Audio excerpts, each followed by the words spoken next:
Cool. Peter, great Yeah. to meet you. Thank you for taking a minute out today. Yeah, thank you. Nice to meet you too. So, where are you coming out of? Uh, I live in Reno, Nevada. Nice. Yeah. The biggest Um, little city on the planet. Biggest little city, that's right. So they say. Yeah, I was up there years ago. I went in my 20s with a bunch of friends because we knew that was going to be our last hurrah before life began. And Uh-huh. we saw Lake Tahoe and went up in that area, and it was great. So, It's um, beautiful, yeah. yeah, for Yeah. sure. Well, hey, I'm going to begin everything here with what we've all been living through, especially I think for the jazz community was particularly rough, which was COVID for the last 3 years. Now that we're entering the post-pandemic era of our existence, how did you get through it and how's everything going now? Well, it's interesting because the album that, that's just coming out is I suppose it's probably this way for a lot of people at this moment. It was a rough time, right, for all of us. I mean, we did lockdown, our kids were home from school. We were sort of in this pressure cooker of all of us being in the house 24 hours a day. But I have my little studio here, and while I didn't do a lot of playing, I mean, I did, I managed to do some practicing and playing on the instrument, but I did a lot of composing and just did a lot of listening. And that there were some positives to that whole time too, if you were able to find them. And that's what I really tried to do, and tried to focus on some stuff and slow down, take some time to retool things, rethink things a little bit, and ended up writing a bunch of music, and came out of it, physically not the strongest, and then kind of had to piece things back together, and just kind of being inactive and not playing with people. We tried to play over Zoom, which was something that we had to try to do, but it was a little bit it wasn't that satisfying. Certainly wasn't the same. um so coming out of that, it was actually such a joy and such a relief to like come back together with people and play together, that that was kind of a positive too. you know uh Distance makes the heart grow fonder, etc., right? And For so sure. yeah, and so now it's felt like kind of a really creative and really newly focused kind of time since then. And I see that in the people that I play with and the people that I listen to. And so I think, but I know it took a real toll professionally. um I have a sort of dual career. I'm in higher education and I'm a professor at a university. So I have this really strong kind of foundation in terms of that. I wasn't as dependent as just a freelance gigging musician. That's kind of hard to imagine weathering that storm with just that, venue professionally.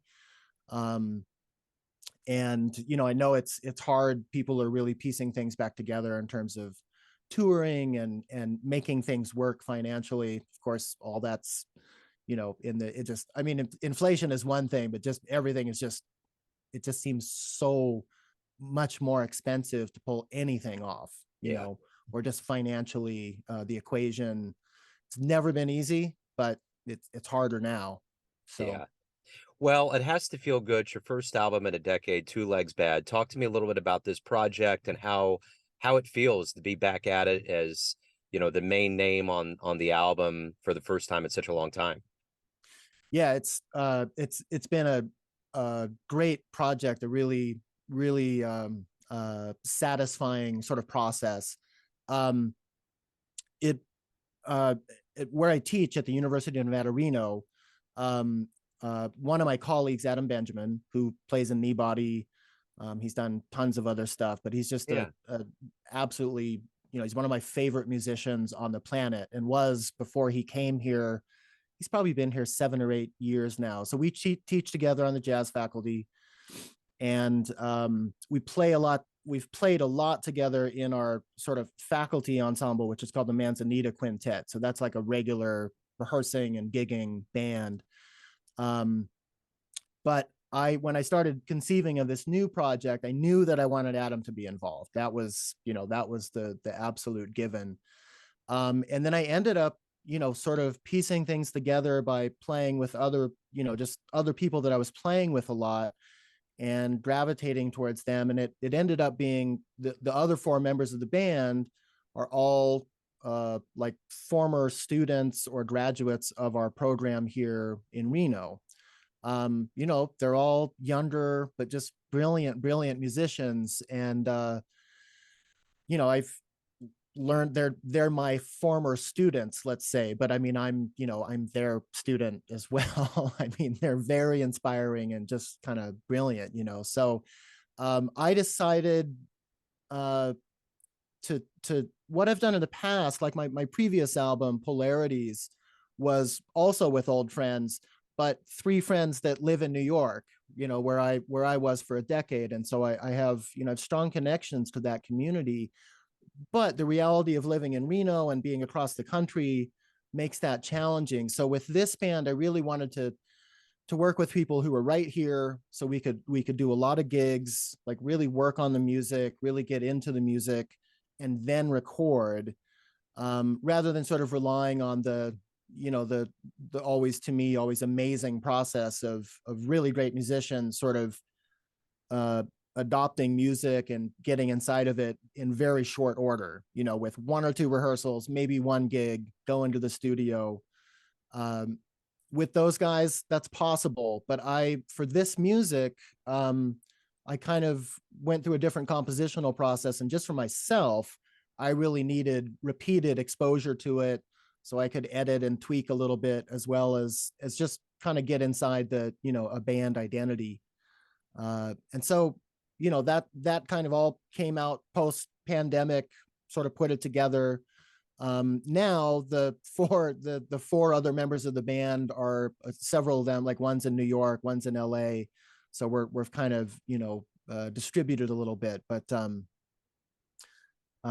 yeah, that's how it, that's how that band formed, basically. So what are you hoping the listener gets from this album? Hmm. Always a good question. I hope the listener gets, I'm really uh kind of a sense of energy.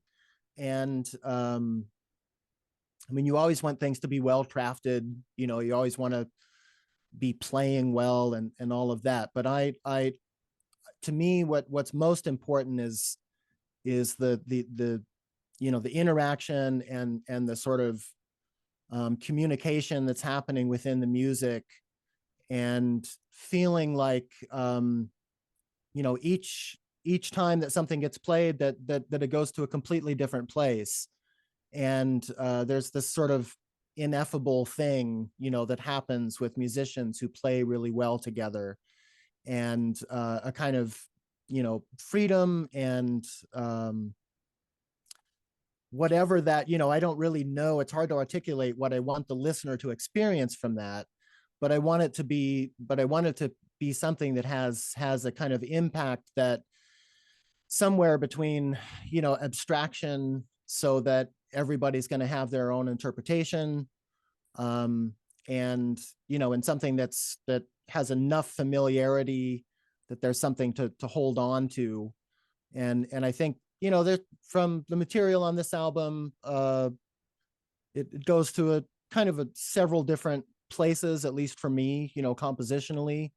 And some of it's a little more, I think, defined and specific in terms of form and things that are identifiable, and some of it's pretty, pretty loose, pretty open, pretty free.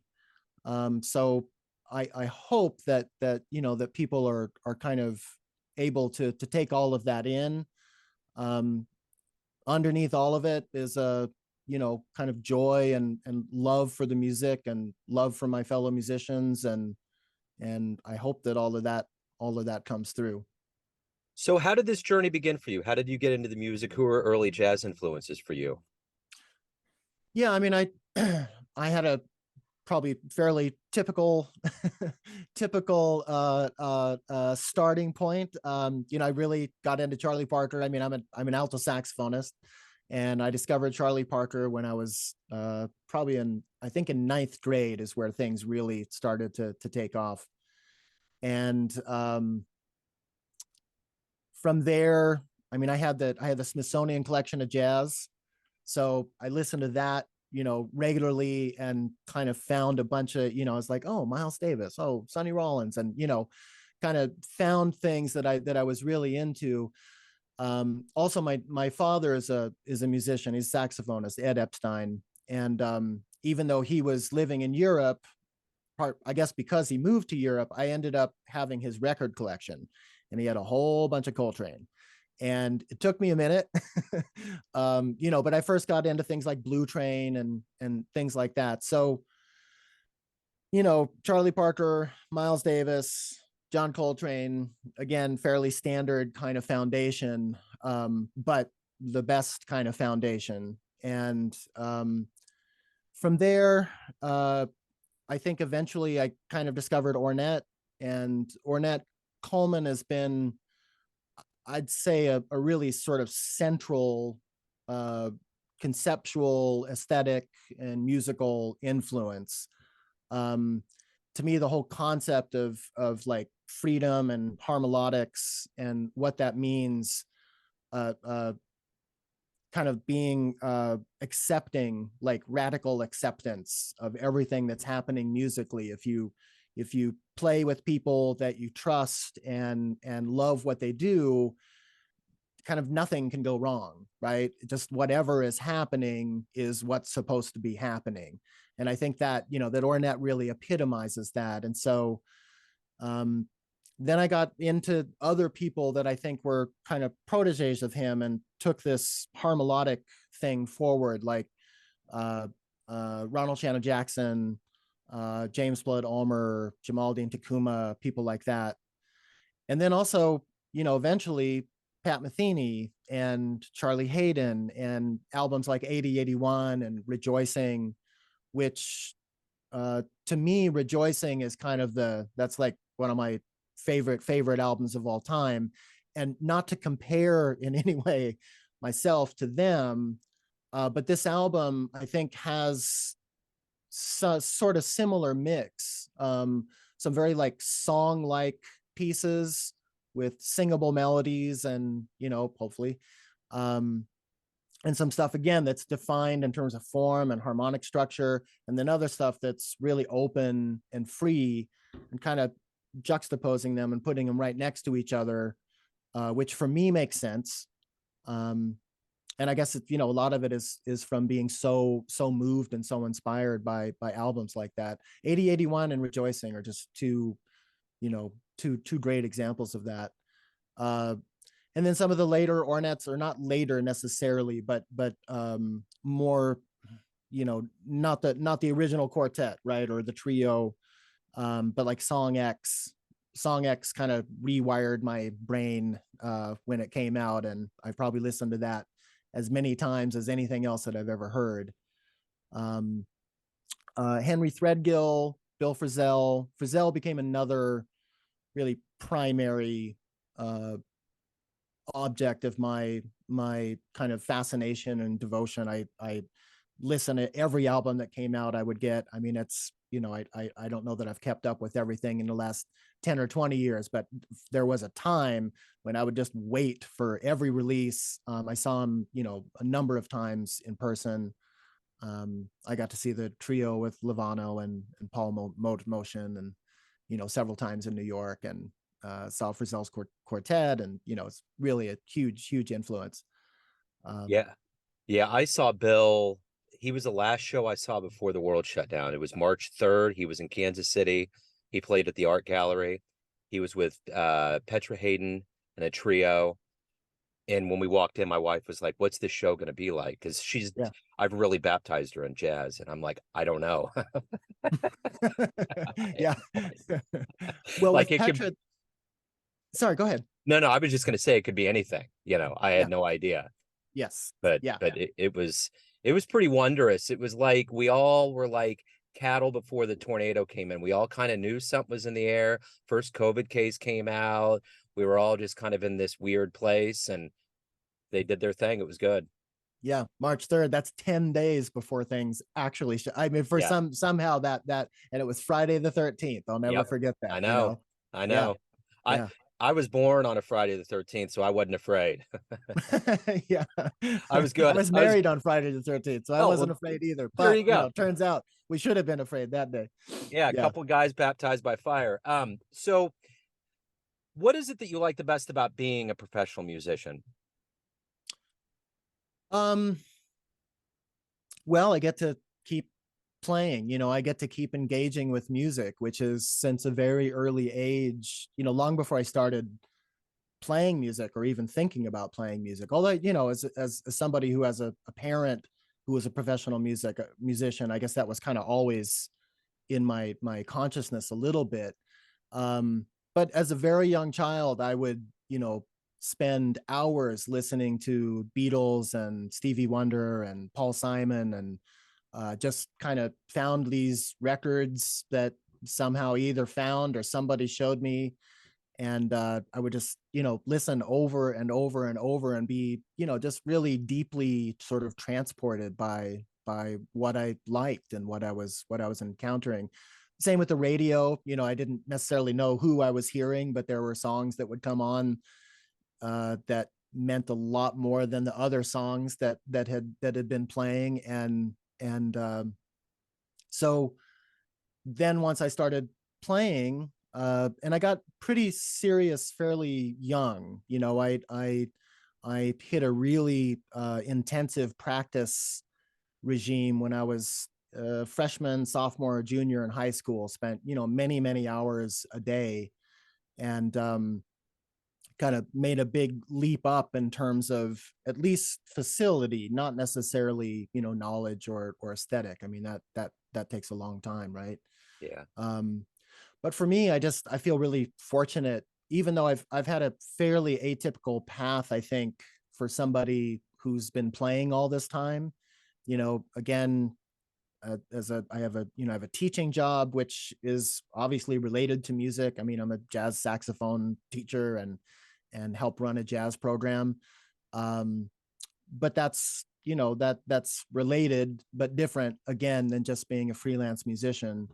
I was in New York from 92 to 2002. So I was there for a decade and was, on the scene and playing a lot and recording a lot and touring a lot.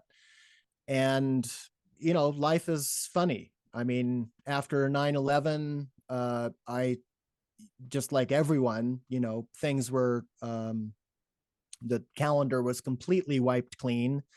And, I had sort of, in those 10 years, I'd sort of dug enough of a financial hole that at that moment it was really difficult to keep things going. And I relocated I just kind of packed everything up and came home to the West Coast. I'm originally from Oregon, and thought it would just be temporary and just to really, you never know, right?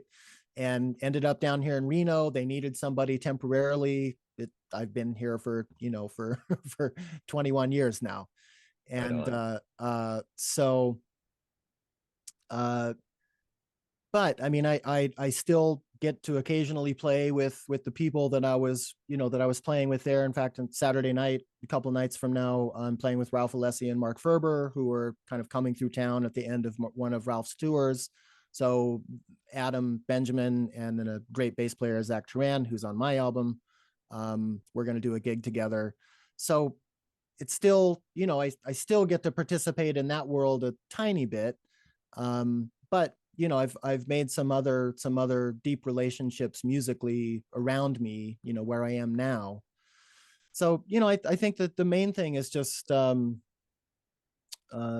feeling really fortunate that I get to continue on some level in whatever way, whatever sort of unique personal way, uh, it in terms of a career, but that I get to keep doing this thing that's always been sort of magical to me since I was a kid. I still don't feel like I understand anything. Okay. It's just I'm just in awe of the simplest little musical reality. And when I hear people play, well, I'm just mesmerized. um Excellent.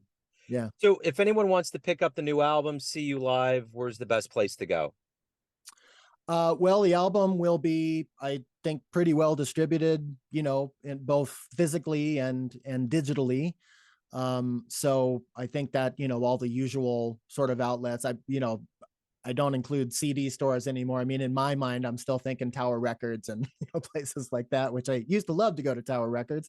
Yeah, But it's sort of like Blockbuster, right? It doesn't, that reality doesn't really exist. But yeah, Amazon, I suppose, or those are the other retail outlets.